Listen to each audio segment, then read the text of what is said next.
السلام علیکم ورحمۃ اللہ وبرکاتہ۔ اللہ تعالیٰ کے فضل و کرم، اس کی توفیق اور عنایت سے جامع مسجد مدینہ میں 10 روزہ محافل سیدنا امام حسین رضی اللہ تعالیٰ عنہ کے سلسلے کی پہلی نشست بسلسلہ شان فاروق اعظم میں ہم سب شامل ہیں۔ اللہ تعالیٰ ہماری حاضری قبول و منظور فرمائے۔ بڑی اچھی کاوش ہے جو مدت سے چلی آ رہی ہے مسجد انتظامیہ کی، کہ اس پرفتن دور میں بھی لوگوں کی اصلاح اور تربیت کے لیے ان خوبصورت پروگرام کا انعقاد کرتے ہیں تاکہ درست عقائد لوگوں تک پہنچیں اور ان کی دنیا اور آخرت کو بہتر بنایا جا سکے۔ اللہ تعالیٰ ایسے سارے لوگوں کو اجر عظیم عطا فرمائے۔ حضرت سیدنا عمر بن خطاب رضی اللہ تعالیٰ عنہ آپ 6 سال میں مسلمان ہوئے جب 39 مرد و خواتین مسلمان ہو چکے تھے۔ جب آپ مسلمان ہوئے تو اللہ تعالیٰ جل جلالہ نے ارشاد فرمایا، میرے حبیب صلی اللہ علیہ وسلم اب جتنے بندے مسلمان ہو گئے ہیں یہ آپ کو کافی ہیں، اور کوئی بھی مسلمان نہیں ہوتا تو کوئی بات نہیں۔ اس کے لیے آیت قرآنی نازل فرمائی، یا ایھا النبی حسبک اللہ ومن اتبعک من المؤمنین، اے ایمان والو، اے نبی صلی اللہ علیہ وسلم آپ فرما دیجئے اللہ کافی ہے اور آپ کی اتباع کرنے والے ایمان والے کافی۔ تو حضرت عمر بن خطاب رضی اللہ تعالیٰ عنہ آپ کے اسلام لانے پر اللہ تعالیٰ نے قرآن مجید کی یہ آیت نازل فرمائی، اور بھی کافی ساری آیتیں آپ کے ایمان لانے کے بارے میں بیان کی جاتی، ان میں سے ایک یہ ہے۔ حضور صلی اللہ تعالیٰ علیہ وسلم نے سیدنا عمر بن خطاب رضی اللہ تعالیٰ عنہ کے بارے میں فرمایا کہ پہلی امتوں میں ایسے افراد گزرے ہیں جن کے دل پر اللہ تعالیٰ القاء اور الہام فرماتا تھا، اور ہماری امت میں حضرت عمر بن خطاب رضی اللہ تعالیٰ عنہ ایسے شخص ہیں۔ آپ کو نبی صلی اللہ تعالیٰ علیہ وسلم کی طرف سے جو خطاب ملا وہ محدث کا ہے، کہ آپ جیسے خیال کرتے ہیں اللہ تعالیٰ جل جلالہ ویسے ہی حکم نازل فرما دیتا۔ امام المحدثین محمد بن اسماعیل بخاری رحمۃ اللہ تعالیٰ علیہ نے مناقب عمر میں 3 باتیں لکھی، اور شیخ محقق شیخ عبدالحق محدث دہلوی رحمۃ اللہ تعالیٰ علیہ نے 21 احکامات بیان فرمائے ہیں جو اللہ تعالیٰ نے حضرت عمر بن خطاب رضی اللہ تعالیٰ عنہ کے کہنے پہ نازل فرمائے۔ اور کمال حضرت سیدنا عمر بن خطاب کی گفتگو کا ادب ہے، آپ اتنے خوبصورت انداز میں گفتگو کرتے ہیں کہ پتہ چلتا ہے کہ کوئی با ادب اور تربیت یافتہ انسان گفتگو کر رہا ہے۔ محدث وہ ہے جو خیال کرے تو اللہ حکم ویسے نازل فرما دے، لیکن جب بات کرتے ہیں تو کہتے ہیں وافقت ربی فی ثلاثن، میں 3 معاملات میں اپنے رب کے موافق ہوا، کہ جو میرا رب چاہتا تھا میں بھی وہی چاہتا تھا۔ یہ ادباً گفتگو ہے، حالانکہ حقیقتاً یہ مانا تھا کہ جو عمر بن خطاب نے پسند کیا وہی اللہ نے پسند فرمایا، لیکن ادب کے اعتبار سے فرمایا۔ اور یہ ادب قرآن شریف ہمیں سکھاتا کہ جب اعلیٰ اور خوبصورت شے کی نسبت ہو تو ہمیشہ رب کی طرف کرنی چاہیے۔ حضرت خضر علیہ السلام کا ذکر کرتے ہوئے اللہ تعالیٰ نے قرآن مجید میں فرمایا، جب آپ نے کشتی توڑ دی، جب آپ نے بچہ مار دیا، اور جب آپ نے دیوار درست فرمائی، تو تینوں میں مختلف لفظوں کے ساتھ بات کی۔ پہلے میں کہا موسیٰ علیہ السلام یہ جو میں نے کشتی توڑی نا، فَأَرَدْتُ أَنْ أَعِيبَهَا، میں نے چاہا کہ میں اس کو عیب دار بنا دوں، اس میں نقص تھا تو اس کی نسبت اپنی طرف کی۔ جب بچہ مارا تو تب بھی نسبت اپنی طرف اور موسیٰ علیہ السلام کی طرف کی، اور جب دیوار بنائی تو فرمایا فَأَرَادَ رَبُّكَ، موسیٰ آپ کے رب نے چاہا۔ تو اسلام نے بتایا کہ جب آپ گفتگو کریں، بات کریں، تو اس میں نسبتوں کا خیال رکھیں، لفظوں کا خیال رکھیں، یہ نہیں ہے، یہ اسلام مادر پیدر آزاد نہیں ہے آپ اٹھیں اور جس کے بارے میں جو چاہے وہ بات کہہ دیں. ہر ایک کی پرسنالٹی ہے، ہر ایک کا پروٹوکول ہے، اس کے اعتبار سے بات کرنے سے اللہ درجے بلند فرما دیتا. اگر ان پروٹوکولز کا خیال نہیں رکھیں گے، ایسے ہی جو آئے گا منہ میں کہہ دیں گے، تو حضور صلی اللہ علیہ وسلم فرماتے ہیں انسان کی زبان سے ایک جملہ ایسا نکلتا ہے اس کو نہیں پتہ ہوتا، یہ کہتا ہلکا سا معمولی سا، فرمایا وہ اس کو نیچے جہنم میں بھی لے جاتا ہے اور جنت میں بھی لے جاتا. اس لیے یہ بڑا ضروری ہے کہ ہم بات کرتے ہوئے شخصیات کا لحاظ رکھیں کہ کس کے بارے میں بات کریں. تو حضرت عمر بن خطاب رضی اللہ تعالیٰ عنہ نے ایسے ہی فرمایا وافقت ربی فی ثلاث، میں اپنے رب کے موافق ہوا 3 معاملات. پہلا معاملہ، جب مسجد میں مصلی بچھانا تھا تو کہاں رکھنا تھا، تو اس میں حضرت عمر بن خطاب رضی اللہ تعالیٰ عنہ کی رائے یہ تھی کہ مقام ابراہیم پہ مصلی بچھایا جائے. تو اللہ تعالیٰ جل جلالہ نے قرآن مجید نازل فرمایا وَاتَّخِذُوا مِن مَقَامِ إِبْرَاهِيمَ مُصَلًّى. دوسرے نمبر پر آیات پردہ، حضرت عمر بن خطاب رضی اللہ تعالیٰ عنہ یہ چاہتے تھے کہ پردہ آ جائے. اس کی ایک پوری بیک گراؤنڈ ہے کہ مکہ المکرمہ میں یا خالص مسلمان تھے یا خالص پکے مشرک اور کافر تھے، تیسری کوئی جنس نہیں تھی. مدینہ المنورہ میں جب آپ تشریف لائے تو یہ تیسرے بھی آ گئے. وَإِذَا لَقُوا الَّذِينَ آمَنُوا قَالُوا آمَنَّا وَإِذَا خَلَوْا إِلَىٰ شَيَاطِينِهِمْ قَالُوا إِنَّا مَعَكُمْ، کہ مسلمانوں کے پاس آتے تو کہتے ہم تمہارے، جب اپنے ساتھیوں کی طرف جاتے تو کہتے ہم تمہارے، ان کے ساتھ تو مذاق کرتے. تو جب نبی صلی اللہ علیہ وسلم کی بارگاہ میں بیٹھے ہوتے، اور صحابہ کا مزاج یہ ہوتا تھا کہ جب حضور پاک صلی اللہ علیہ وسلم بیٹھے ہوتے تو آپ ٹکٹکی باندھ کے حضور پاک صلی اللہ علیہ وسلم کو دیکھتے تھے. یہی آداب طریقت بھی ہیں، آداب شریعت بھی ہیں کہ انسان کا جو مرکز ہے اس کی طرف سے نگاہ نہیں ہٹنی چاہیے. اور یہی ادب ہے اور یہی مقام ہے ما زاغ البصر وما طغى. جب اللہ کی زیارت کے لیے حضور صلی اللہ علیہ وسلم گئے تو نہ آنکھ جھپکی نہ بھٹکی، سیدھا مرکز کی طرف دیکھا، سیدھا مرکز. تو سارے صحابہ رضوان اللہ تعالیٰ علیہ مجمعین حضور صلی اللہ علیہ وسلم کو ہی تکتے تھے، دائیں بائیں نہیں دیکھتے تھے.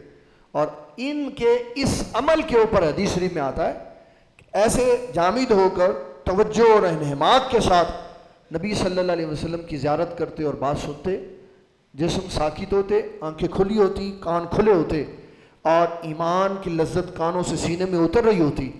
پرندے بھی دھوکہ کھا جاتے، پتہ نہیں انسان بیٹھے ہوئے کہ کون بیٹھے ہو، ہلتے نہیں تھے، نہ توجہ ادھر ادھر ہٹتی تھی، نہ دائیں دیکھتے تھے نہ بائیں دیکھتے تھے. مدینہ المنورہ میں ایسے افراد بھی آ گئے جو دائیں بائیں آگے پیچھے دیکھنے والے، اب ازواج گزرتی تو پھر ان کو بھی دیکھتے. تو غیرت فاروقی نے جوش مارا، عرض کیا آقا کریم صلی اللہ تعالی علیہ وسلم پردہ ہونا چاہیے تاکہ خواتین ادھر نہ آئیں، یہ جو خبیث طبیعتوں کے لوگ ہیں نا یہ ادھر دیکھتے. حضرت سودا رضی اللہ تعالیٰ عنہ کے بارے میں امام بخاری نے لکھا کہ جب آپ آ رہے تھے حضرت عمر بن خطاب یہ کہنے کے لیے کہ حضور پردہ ہونا چاہیے، تو حضرت سیدہ سودا رضی اللہ تعالیٰ عنہ جو قداور تھی اور بڑا لہیم جسم رکھتی تھی وہ جا رہی تھی اور ابھی پردے کے احکامات نہیں تھے. تو حضرت عمر بن خطاب رضی اللہ تعالیٰ عنہ نے جاتے دیکھا، حضور پاک صلی اللہ علیہ وسلم کی بارگاہ میں عرض کی تو اللہ تعالیٰ نے پردے کی آیات نازل فرما دی. تو آپ سے اجازت لے کے سیدہ سودا رضی اللہ تعالیٰ عنہ جہاں گئی تھی ان کے پیچھے گئے اور عرض کرتے ہیں ام المومنین رضی اللہ تعالیٰ عنہ آپ گئیں تو بغیر حجاب کے، لیکن جب واپسی آئیں گی تو حجاب کر کے آئیے گا، اللہ نے پردہ نازل فرما دیا. یہ دوسرا ہے جو حضرت سیدنا عمر بن خطاب رضی اللہ تعالیٰ عنہ کے کہنے پہ امام بخاری رحمۃ اللہ علیہ. تیسرے نمبر پر فرمایا کہ بدر کے شہداء کا جو معاملہ تھا، بدر کے قیدیوں کا جو معاملہ تھا، اس کے بارے میں مختلف صحابہ کرام رائے رکھتے تھے. تو نبی صلی اللہ تعالیٰ علیہ وسلم نے سب سے رائے لی. آقا کریم صلی اللہ علیہ وسلم نے اپنی حکمت اور اللہ تعالیٰ کی اجازت سے جو فیصلہ فرمانا تھا وہ کر دی. حضرت سیدنا عمر بن خطاب رضی اللہ تعالیٰ عنہ اس معاملے میں بڑا سخت قسم کا موقف رکھتے تھے. آپ سے پوچھا کیا کرنا چاہیے، تو کہا حضور صلی اللہ تعالیٰ علیہ وسلم جو بندہ ہمارے پاس قیدی ہے اور جس کا رشتہ دار ہے، آپ اس کو حکم دے کہ اپنا رشتہ دار پکڑ کے لائے اور خود اس کو ذبح کرے، تاکہ مشرکین مکہ کو یہ خبر چلی جائے کہ مسلمانوں کے ہاں رشتہ داریاں نہیں چلتی، رسول اللہ سے تعلق چلتا ہے۔ آپ نے اپنی حکمت اور اللہ تعالیٰ کی اجازت سے جو فیصلہ فرمانا تھا وہ فرما دی، چلے گئے۔ صبح نبی صلی اللہ علیہ وسلم خیمے سے باہر تشریف لائے تو آپ نے سیدنا عمر بن خطاب سے فرمایا، عمر تمہاری کیا شان ہے کہ تم جو چاہتے تھے اللہ بھی وہی چاہتا تھا کہ ان کو یہی سزا دی جائے، لیکن کیونکہ اجازت تھی اور اس اجازت کا بعد میں فائدہ نظر آیا کہ ان میں سے کثیر تعداد میں لوگ بعد میں مسلمان ہوں، لیکن جو اس وقت حالات تھے اس وقت وہی فیصلہ اللہ تعالیٰ بھی پسند فرما رہا تھا جو سیدنا عمر بن خطاب رضی اللہ تعالیٰ عنہ نے پسند فرمایا۔ تو حضرت سیدنا عمر بن خطاب رضی اللہ تعالیٰ عنہ کی شخصیت اس اعتبار سے اسلام میں بڑی حیثیت رکھتی ہے کہ نبی صلی اللہ تعالیٰ علیہ وسلم نے آپ کو بڑا پروٹوکول دیا، بڑی عزت و وقار دی، اور حضور صلی اللہ تعالیٰ علیہ وسلم نے اللہ سے مانگ کر آپ کو لیا ہے۔ اس میں توحید کے سارے دروازے کھل گئے، اس میں توحید کے سارے دروازے کھل گئے، اس میں رسالت بھی مضبوط پیراہن میں کھڑی ہے۔ ایک طرف فرمایا کہ یا اللہ عمر کے ذریعے اسلام کی مدد فرما، اللہم اید الاسلام بعمر بن خطاب، یا اللہ عمر کی اسلام کی عمر کے ذریعے سے مدد فرما۔ اور جب حضرت سیدنا عمر بن خطاب مسلمان ہوئے تو پھر آپ نے تا زندگی اسلام کی مدد ہی کی، اسلام کی آخری دن تک۔ کب تک؟ مبلغ تھے، دائی تھے، سنت کی تبلیغ کرتے تھے۔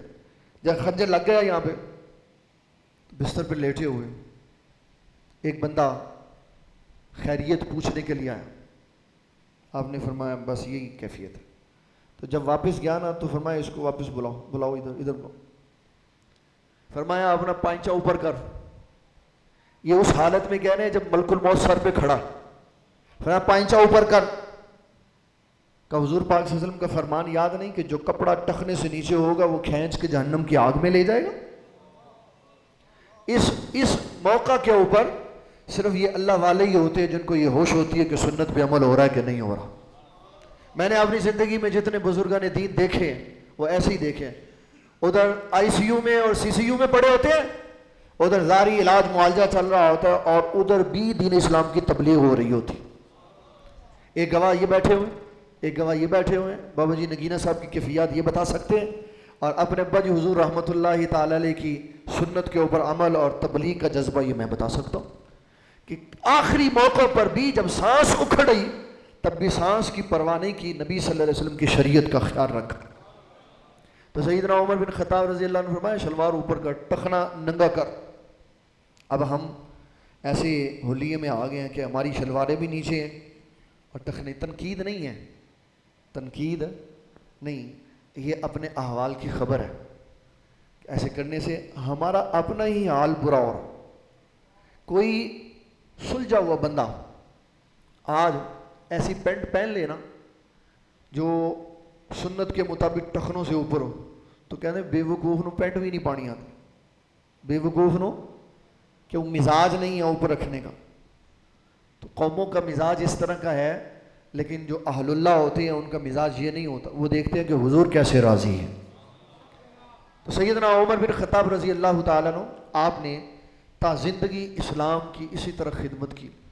حضرت سیدنا علی المرتضیٰ رضی اللہ تعالیٰ، مشکات میں یہ حدیث موجود ہے، عبداللہ ابن عباس کہتے ہیں میرے کندھے پہ کسی نے ہاتھ لگایا۔ یہ اس وقت کی بات ہے جب حضرت عمر بن خطاب کو غسل دے کے چارپائی پہ لٹا دیا تھا، تو میرے کندھے پہ کسی نے ہاتھ، ادھر میری گل سنو، میری گل سنو، کندھے پہ کسی، بابا جی میری گل سنو، تاڑی میں کندھے پہ کسی نے ہاتھ لگایا۔ تو حضرت عبداللہ ابن عباس رضی اللہ تعالیٰ عنہ فرماتے ہیں میں نے جب دیکھا تو وہ حضرت علی المرتضیٰ تھے رضی اللہ تعالیٰ۔ تو فرمانے لگے کوئی ایسا کام نہیں ہے دنیا میں نبی صلی اللہ علیہ وسلم کے بعد جو میں نے سوچا ہو اور عمر نے نہ کیا ہو، سارے کام کیے نیکی کے انہوں نے، اور میں حسرت کرتا تھا کاش یہ میں کرتا، کاش یہ میں کرتا، یہ میں کرتا. فرمایا سارے کام حضرت عمر بن خطاب نے کیے. اور فرمایا مجھے یقین تھا کہ یہ بالآخر اپنے دو ساتھیوں سے مل جائیں گے جا کے. کہا آپ کو کیسے پتا تھا؟ کہ میں نبی صلی اللہ علیہ وسلم کا جب بھی ذکر سنتا تھا، آپ کی بات سنتا تھا، تو آپ یہی فرمایا کرتے تھے کہ میں آیا، ابو بکر آئے اور عمر آئے، میں گیا، ابو بکر گئے اور عمر گئے. تو حضرت علی نے فرمایا حضور صلی اللہ تعالیٰ علیہ وسلم کی ہر بات میں حضرت ابو بکر صدیق اور عمر بن خطاب دونوں اکٹھے ذکر ہوا کرتے تھے. تو مجھے پتا تھا، یقین تھا اس بات کا کہ حضرت سیدنا عمر بن خطاب رضی اللہ تعالیٰ عنہ مزار میں بھی حضور کے ساتھ جا ملیں گے.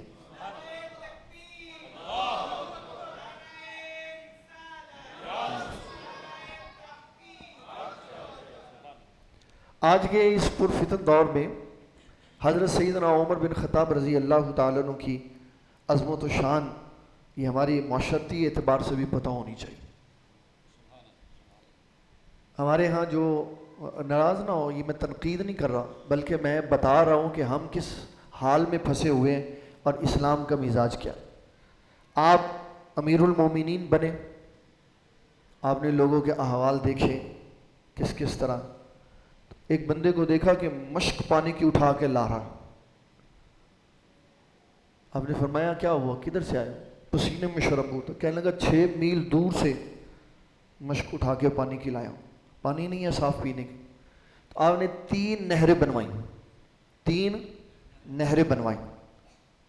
ایک نہر معقل کے نام سے مشہور ہے، ایک نہر موسیٰ کے نام سے مشہور ہے، ابو موسیٰ اشعری، اور ایک نہر امیر المومنین عمر بن خطاب کے نام سے مشہور ہے.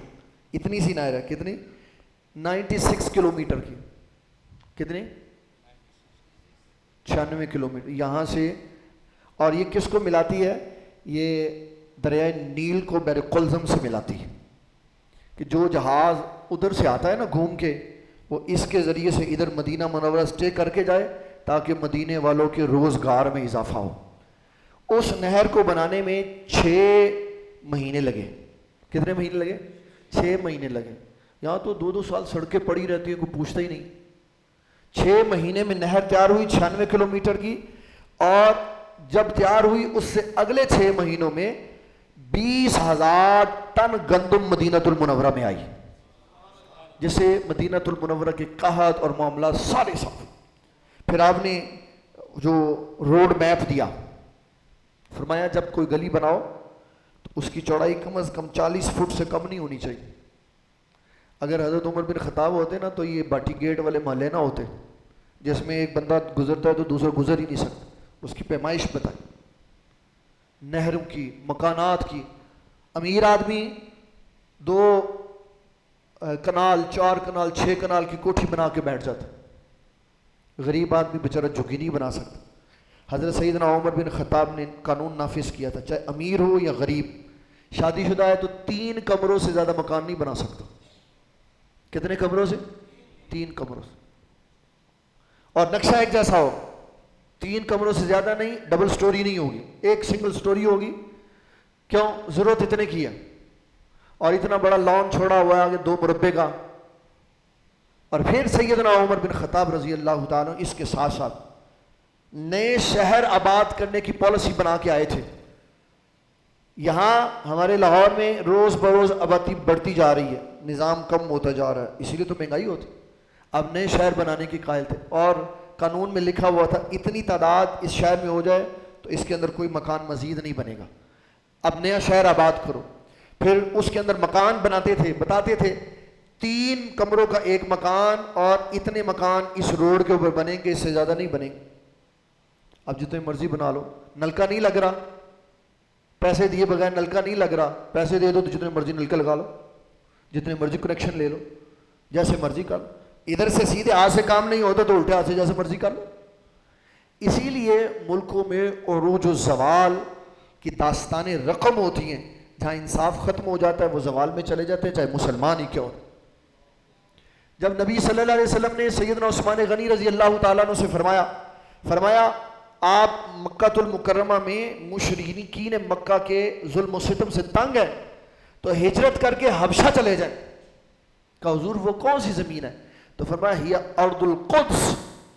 وہ پاک سرزمین ہے، حالانکہ عیسائی حاکم تھا، تو مورخین نے کہا اس کو پاک سرزمین رسول اللہ نے اس لیے فرمایا کہ اس کا حاکم عدل و انصاف کرتا تھا عیسائی لیکن عدل و انصاف کرتا تھا، تو نبی صلی اللہ علیہ وسلم نے فرمایا یہ پاک سرزمین ہے، اور ہم پاک سرزمین میں رہتے ہیں لیکن عدل و انصاف کوئی نہیں۔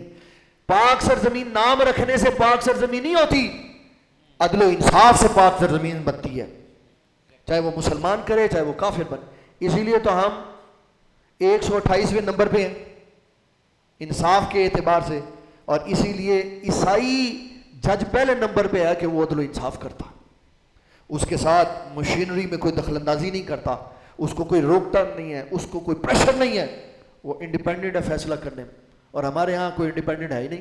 صرف اتنی بات کہہ دو کہ یہ ہوا نہیں درست تو توہین عدالت ہو گئی۔ تو جو عمر بن خطاب کی عدالت میں کھڑے ہو کے خواتین 80 سال کی توہین عدالت کرتی تھی، ان کو کچھ نہیں کہا عمر بن خطاب نے۔ ایک بوڑھی اماں جی حضرت سیدنا عمر بن خطاب رضی اللہ تعالیٰ عنہ فرمانے لگے، فرمایا جس کی شادی ہوتی ہے اپنی مرضی سے حق مہر دیتا، تو میں یہ چاہتا ہوں کہ حق مہر فکس کر دوں، امیر ہو یا غریب ہو اتنا ہی حق مہر دیا جائے۔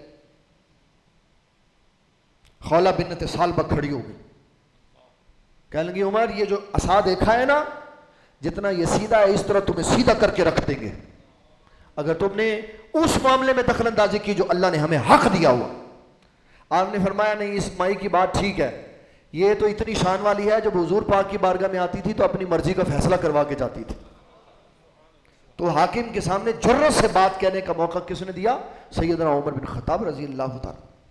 ہمت تھی ان لوگوں کے اندر، کرپٹ نہیں تھے، اس لیے سچائی کی بات کہہ لیتے تھے۔ ایک روایت میں اس طرح بھی آیا، حضرت عمر بن خطاب رضی اللہ تعالیٰ عنہ رات گشت کرتے ہوئے آپ نے کسی کے گھر سے آواز سنی، شاید کوئی پارٹی وارٹی ہو رہی تھی وہ، تو آپ نے کافی دور تک دیکھا ان کو کوئی دروازہ نہیں نظر آیا، ایک جگہ سے تھوڑی سی دیوار نیچے تھی تو آپ نے ایسے چھلانگ لگائی تو اندر چلے، تو دیکھا کہ وہاں کچھ غیر شرعی حرکات ہو رہی، تو آپ نے فرمایا گھر کا مالک کدھر ہے؟ کہا جی وہ ہے۔ اس کو کہا ادھر آؤ، ایسے بالکل بغیر ڈرے ہوئے، جی حضور کیا حکم ہے؟ فرمایا کہ یہ کیا کر رہے ہو، غیر شرعی حرکات؟ تو کہنے لگا یہ جو آپ دیوار پھلانگ کے آئے یہ شرعی حرکت کی آپ نے؟ یہ اسلام اس کی آپ کو اجازت دیتا ہے؟ کہا نہیں۔ فرمایا پھر باہر چلے جاؤ، باہر چلے جاؤ، صحیح راستے سے آؤ، پھر آ کے مجھ سے سوال کرو، پھر میں بتاؤں گا ہم یہاں کیا کر رہے ہیں۔ یہ لوگوں کو دلیری کس نے دی؟ اسلام نے دی، کہ حاکم کے ساتھ بھی آپ حق اور سچ کی بات کہہ سکتے، اور اس کے اوپر وہ بندے قتل نہیں ہو جاتے تھے، پر ان کو وہی عزت ملتی تھی جو ان کی اس سے پہلے عزت ہوتی تھی۔ لیکن فائدہ یہ ہوا کہ تاریخ میں ان کے نام رقم ہو گئے کہ یہ وہ جرت والے لوگ ہیں جو حق کی بات حاکم وقت کے سامنے بھی کہہ لیتے۔ ظلم زیادتی نہیں کرتے تھے حضرت عمر بن خطاب، محبت سے، حسن سلوک سے، لوگوں کے خیر خواہ تھے، لوگوں کے خیر خواہ تھے، فلاحی کام کرتے تھے، اور فلاحی کاموں کی ایک لمبی لسٹ ہے کہ کوئی ایسا کام نہیں جو حضرت عمر بن خطاب نے نہ کیا۔ نبی صلی اللہ تعالیٰ علیہ وسلم کے ادارہ زمانہ حیات میں کوئی فوجی سسٹم نہیں تھا، جب ادارے شروع ہوتے ہیں تو ایسے ہی ہوتا کہ چند بندے مل کے شروع کرتے ہیں، پھر جب افراد زیادہ ہو جاتے ہیں تو پھر علیحدہ علیحدہ ڈپارٹمنٹس بن جاتے ہیں۔ تو حضرت سیدنا عمر بن خطاب رضی اللہ تعالیٰ عنہ کے دور سے پہلے صدیق اکبر کا دور ہے، حضور پاک صلی اللہ علیہ وسلم کا دور، کوئی فوجی سسٹم نہیں تھا، پولیس سسٹم کوئی نہیں تھا، بس کسی نے حملہ کیا تو سارے ہی دوڑ گئے، جس کو حکم ہوا سارے ہی چلے گئے، اور سارے غازی بن کے آ گئے، مال لے کے آ گئے، جس کو چاہا نبی صلی اللہ علیہ وسلم نے جو چاہا عنایت فرما دی۔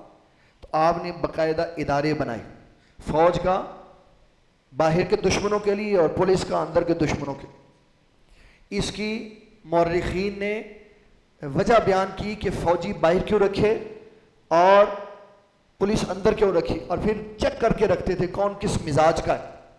جو نرم مزاج کا ہوتا اس کو پولیس کے محکمے میں رکھتے، جو سخت مزاج کا ہوتا اس کو فوج کے محکمے میں رکھتے۔ تو جب پوچھا گیا عمر بن خطاب سے آپ ایسا کیوں کرتے ہیں، فرمایا یہ پولیس جو ہم نے بنائی اپنوں کے لیے بنائی، اور فوج بنائی غیر مسلموں کے لیے بنائی، تاکہ غیر مسلموں سے سخت انداز میں بات ہو اور اپنوں سے پیار اور محبت سے بات ہو. اب کیا ہوتا ہے, کیڑی پولیس والا کیڑا چنگا محبت نہ گل کر, غریب آدمی پھڑیا جائے تو کہتے پہلے انچوک کے پانجا پھیرو, اور امیر آدمی پکڑا جائے تو آئیں کا کہ سلوٹ. کہنا سر تسی جاؤ, تسی تو اپنے. یہ دوہرا معیار ہے اسلام. اس کا ایک حضرت عمر بن خطاب کا قصہ تھا, واقعہ. حضرت ابی بن کعب کے ساتھ کوئی مسئلہ ہوا لین دین کا, تو آپ نے حضرت زید رضی اللہ تعالیٰ عنہ سے فرمایا کہ ہم اپنے معاملے میں آپ کو حاکم بنانا چاہتے ہیں, آپ فیصلہ کر دیں. انہوں نے کہا آپ میرے گھر آ جائیں, میں آپ کا فیصلہ کر دیتا. حضرت ابی بن کعب حضرت عمر بن خطاب حضرت زید کے گھر چلے. حضرت زید رضی اللہ تعالیٰ نے دروازہ کھولا اور کہا حضرت صاحب یہ انصاف کی مسند ہے جہاں پہ میں نے بیٹھنا ہے, آپ ادھر میرے ساتھ بیٹھے. تو فرمایا سب سے پہلے تو انصاف کا قتل تو نے خود کر دیا, میں اپنے فریق کے ساتھ بیٹھوں گا, اس مسند پہ نہیں بیٹھوں گا, اس لیے کہ میں یہاں اپنا مسئلہ حل کروانے کے لیے آیا ہوں, امیر المومنین بن کے نہیں آیا. پھر حضرت ابی بن کعب نے بات کی تو حضرت زید فرمانے لگے تیری بات میں وزن نہیں ہے, دلیل تیری پختہ نہیں ہے. حضرت عمر بن خطاب کی باری تھی کہ جب ادھر سے دلیل پختہ نہ ہو, ان کو کہا جاتا ہے دوسرے فریق کو بھی آپ قسم کھائیں, گوانا پیش ہو تو قسم کھائی جاتی. تو کہنے لگے حضرت زید ابی بن کعب, اوے امیر المومنین دھیان رکھیں, قسم نہ پوائے نا. تو فرمایا زید میں آیا اس ارادے سے تھا کہ آج تیرے اس فیصلے کی بنیاد پر میں تجھے قاضی مقرر کروں, لیکن جو تو نے انصاف کا حشر کیا میں اب تمہیں قاضی مقرر نہیں کروں گا, کہ تو بندے کی پرسنالٹی دے کے تو فیصلہ ہی نہیں کر سکتا. کمال تو یہ ہوتا کہ تو کہتا عمر سامنے بیٹھے وہاں پہ بات کرے اور پھر انصاف کی بات کرتا تو پھر میں تجھے قاضی بنا دیتا. میں نہیں کہہ سکتا کچھ, یہ تو توہین عدالت ہو جاتی ہے بابا یہاں ایک قدم قدم کے اوپر. ہم اس بستی میں رہتے ہیں, اس علاقے میں رہتے ہیں جہاں انصاف نام کی کوئی شے نہیں, بالکل نہیں. ہمارے اوپر کارٹون بنتے ہیں اخباروں میں. نیوزی لینڈ میں ایک امیر زادے کے بیٹے نے گاڑی ہٹ کر کے ایک بندہ مار دیا, عدالت نے اس کو 24 سال کی قید دی, کوئی بندہ بیچ میں انٹرفیئر نہیں کر سکا. تو ہمارے اخبار میں لگا ہوا تھا کہ ایک بندے نے اس سے کہا کہ ایک جگہ ہے جہاں سے تجھے رہائی مل سکتی. کہا پنجاب عدالت ہی چلا جا, وہاں سے تجھے رہائی مل سکتی. یہ تو ہمارا معیار, دنیا ہمارا مذاق اڑا رہی. حضرت عمر بن خطاب نے لا دیا, قانون دیا, لوگوں کے مزاج برابر کر دی, امیر اور غریب کو ایک جگہ پہ لا کے کھڑا کر دی. کافر آج بھی اپنے ملکوں میں لا پڑھاتے. حضرت عمر بن خطاب کی معاشی پالیسیوں کے ساتھ اپنے ملک کو ترقی کی طرف لے کے جاتے, اور ہم کیا کرتے سب کے سامنے.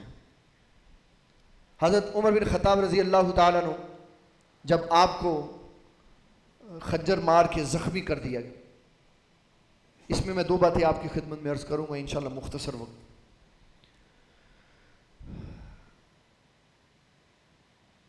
عبداللہ ابن عمر کو بلایا, فرمایا ام المومنین سیدہ عائشہ صدیقہ رضی اللہ تعالیٰ عنہ کے پاس ہے اور ان سے کہیں کہ عمر بن خطاب رضی اللہ تعالیٰ عنہ یہ چاہتے کہ آپ کی قبر جو ہے وہ حضور صلی اللہ علیہ وسلم اور ابو بکر صدیق کے ساتھ بنے, لیکن کیونکہ حجرہ آپ کا ہے اس لیے اجازت چاہیے. اس لیے تو حاکم کہاں پہ اجازت مانگتے؟ یہ جتنے اسٹیشن بنے ہوئے ہیں, پبلک ٹرانسپورٹ بنی ہوئی ہیں, پیلی نیلی سبز قسم کی گاڑیاں بنی ہوئی ہیں, جن روڈوں کو جن دکانوں کو توڑ کے بنے ہوئے ہیں, بتاؤ ان کے مالکوں کی اجازت سے یہ توڑی ہیں چیزیں؟ کس سے توڑی ہیں, کس سے پوچھا؟ اور جنہوں نے پیسے کہا نہیں ہم پوری قیمت لیں گے, ان کو کتنا جبر کر کے تم نے اپنی مرضی کے پیسے دیے, کتنا ظلم جگہ جگہ پہ تم نے کیا. حضرت عمر بن خطاب انصاف کا کتنا بڑا معیار ہے, فرمایا نہیں یہ حجرہ سیدہ عائشہ صدیقہ کا ہے, ان سے اجازت لو کہ بتاؤ پوچھو کہ میری قبر بن سکتی ہے یہاں پہ, حالانکہ امیر المومنین ہے, کوئی جبر نہیں کیا. تو سیدہ عائشہ صدیقہ رضی اللہ تعالیٰ عنہ عرض کرتی ہیں کہ جگہ تو میں نے اپنے لیے رکھی ہوئی تھی, لیکن چلو میں حضرت عمر کو دے دیتی ہوں, آپ بنا لیں. تو پھر اپنے بیٹے سے کہا بیٹے جب وہاں لے جاؤ میری چارپائی تو دوبارہ پوچھ لینا، ہو سکتا ہے آج میں حاکم ہوں تو اس وجہ سے اجازت دے دی، بعد میں ارادہ بدل جائے۔ یہاں تک آپ نے انصاف کے معیار کو قائم رکھا کہ کسی کی زمین پر قبضہ نہیں کی۔ نبی صلی اللہ تعالیٰ علیہ وسلم نے فرمایا ایسے کر کے، ایسے ایک بالشت، فرمایا جس نے کسی کی ایک بالشت زمین پہ قبضہ کیا، قیامت والے دن اللہ تعالیٰ ساتوں زمین و آسمان کا بوجھ اس کے گلے میں ڈال دے گا، ایک بالشت۔ تو جو زمینوں کی زمینیں اور رجسٹریوں کی رجسٹریاں کھا گئے لوگوں کی،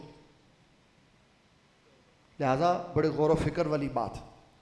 دوسری بات، حضرت سیدنا عمر بن خطاب رضی اللہ تعالیٰ عنہ، آپ جب شہید ہوئے تو آپ کے شہادت کے مسئلے کے اندر آج امت میں کنفیوژن پیدا کیا جا رہا، کہہ رہے نہیں وہ تو ذی الحجہ دے آخری شہید ہوئے سن، ذی الحجہ دے آخر۔ پوری تاریخ میں مورخین نے مختلف آپ کے زخمی ہونے کے دن لکھے، لیکن امت کا اجماع اس کے اوپر ہے کہ ذی الحجہ کی 26 کو زخمی ہوئے، 3 ذی الحجہ کی راتیں باقی تھیں، یکم کو آپ کا وصال ہوا، یکم محرم الحرام، اور نماز ظہر کے بعد حضرت سیدنا عمر بن خطاب کا نماز جنازہ ہوا اور تدفین ہوئی۔ کہتے نہیں جی وہ تو آپ کو تو پتہ ہی نہیں ہے دن کا، 1400 سالہ تاریخ میں کسی کو بھی نہیں پتہ۔ ہمارے ہاں مجھے تھوڑا سا سر درد ہو جائے، کمر درد ہو جائے، معدے میں مسئلہ، تو میں تو مسجد جاتا ہی نہیں، میرے تو 100 بہانے ہیں۔ یاد رکھیں ہمیں اسلام نے یہ بتایا کہ جو نماز سے پیار نہیں نہ کرتا وہ اللہ کی بارگاہ کا مقرب نہیں ہو سکتا۔ چیکنگ کرتے تھے کسی مسجد میں، بشمول ہماری مسجد کی، کسی مسجد میں کسی امام صاحب کی یہ جرت ہے، کسی صدر صاحب کی یا خطیب صاحب کی، کہ وہ حاضری لگائے کہ فجر میں کون کون محلے دار آتا ہے؟ کسی کی جرت؟ امام صاحب تو ویسے ہی مظلوم ہوتے ہیں کہ ان کو بڑے سارے مسائل ہوتے ہیں، وہ کہتے ہیں صدر صاحب کہتے ہیں بھائی نماز پڑھاؤ اپنی، تو یہ کہڑے کم پہ گئے، تو صدر صاحب خود بھی نہیں پوچھتے۔ حضرت عمر بن خطاب روز تحقیق کرتے تھے کون نہیں آیا، آج کون نہیں آیا، آج کون نہیں، اور جو نہیں آتا تھا اس کے گھر چلے جاتے تھے، ہاں جی پاجی تو یہ نماز سے نہیں آئے۔ سیدنا سلمان کا ذکر ہے، نام لے کے نماز فجر میں نہیں تھے تو ان کے گھر چلے گئے، ان کی امی جان نے دروازہ کھولا، آپ نے فرمایا آپ کا بیٹا سلمان نماز فجر پہ نہیں تھا، تو کہنے کی روز پڑھتا ہے، مجھے پتا روز پڑھتا، آج کیوں نہیں تھا؟ جو روز پڑھتا ہے اس کو ایک دن کی چھٹی نہیں ہوتی، یہ کوئی پاکستان کا نظام نہیں ہے کہ ہفتے کے بعد چھٹی ہو جاتی، نماز روز ہے، چھٹی والے دن بھی نماز ہے، عید والے دن بھی نماز ہے، فوتگی ہو جائے تو بھی نماز ہے، برات ہو تو بھی نماز ہے، کسی دن اسلام نے چھٹی نہیں دی ہوئی۔ اور جو روز بغیر چھٹی کے نماز پڑھتا ہے جب فوت ہو جاتا ہے پھر وہ قبر میں بھی نماز پڑھتا، اور جو چھٹیاں کرتا ہے وہ نہیں پڑھتا قبر میں نماز، وہ نہیں پڑھتا، جس نے وہاں پہ پڑھنی ہے یہاں پہ چھٹی چھوڑ دے۔ آپ نے فرمایا اچھا بتاؤ اماں جان بتائیں آپ وہ کدھر ہے؟ کہا جی وہ نماز پڑھ کے تو چلا گیا، کہا مسجد میں نہیں آیا، کہا رات ساری عبادت کرتا رہا، بس فجر کے قریب آنکھ لگ، نماز گھر پڑھ لی، اب کام پہ چلا گیا۔ بات سن لی، پیغام دے دیا۔ فرمایا آپ کا بیٹا آئے نا اس کو یہ کہنا ہے، عمر بن خطاب آئے تھے، وہ کہہ کے گئے ساری رات عبادت کرنا تیری خوشی ہے اور فجر جماعت سے پڑھنا رسول اللہ کی خوشی۔ فجر کے وقت فجر کے وقت رات کی عبادت نہیں ہوتی تو کوئی بات اسلام نے لازم نہیں کی، دروازہ کھول دیا کہ جو عشاء کی نماز جماعت سے پڑھے آدھی رات کا ثواب، من صلی العشاء فی جماعت قام نصف اللیل ومن صلی الصبح، اور جو صبح کی نماز پڑھے قام اللیل کلہ، فرمایا وہ ایسے ہے جیسے ساری رات وہ عبادت کرتا رہا، فجر اور عشاء نماز سے پڑھ۔ واز کر دیا، درس دے دیا اور بتایا کہ اسلام یہ ہے کہ اللہ تعالیٰ کی عبادت کی جائے۔ ہمارے اہل سنت کے امام اہل سنت مجدد دین و ملت شاہ احمد رضا خان فاضل بریلوی رحمۃ اللہ علیہ نے فرمایا، حسن بصری کا قول نقل کیا، فرمایا جو نماز نہ پڑھے اور لوگ اس کو کہیں یہ بڑا پہنچا ہوا ہے، تو فرمایا بالکل ٹھنڈے دل سے کو ہاں وہ پہنچا ہوا، بالکل پہنچا۔ وہ پوچھے کہاں پہنچا ہوگا؟ فی النار، دوزخ کے اندر پہنچا ہوا۔ اللہ کا قرب صرف اسی کے لیے ہے جو رسول اللہ کی شریعت پہ عمل کرتا.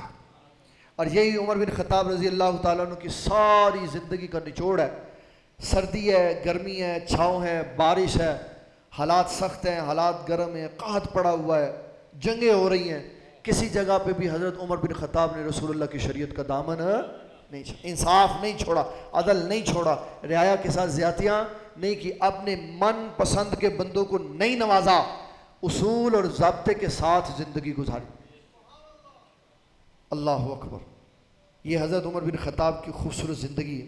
لوگوں نے، میں نے پنجاب یونیورسٹی کے اندر دیکھے سینکڑوں کے حساب سے حضرت عمر بن خطاب کا پی ایچ ڈی کے تھیسس کی ہو. کسی نے حضرت عمر کی سیاست پہ، کسی نے معاشی پالیسیوں پر. لوگ کام کر رہے ہیں، پڑھ رہے ہیں، تبھی تو لوگ سلجھ رہے ہیں. لہٰذا یہ جتنے بھی پروگرام کروانے والے ہیں ان کا میں شکریہ ادا کرتا ہوں کہ انہوں نے ہمیں موقع دیا کہ ہم نیک نیک لوگوں کی سیرتوں کو سنیں اور اپنی زندگیوں کو سنواریں. اگر اس پروگرام میں شرکت کے بعد میں پکا نمازی ہو گیا نا تو سمجھ لیں عمر بن خطاب کا آواز میرے دل میں اتر گیا. اللہ تعالیٰ دین اسلام کا فہم عطا فرمائے. وما علینا الا البلاغ المبین.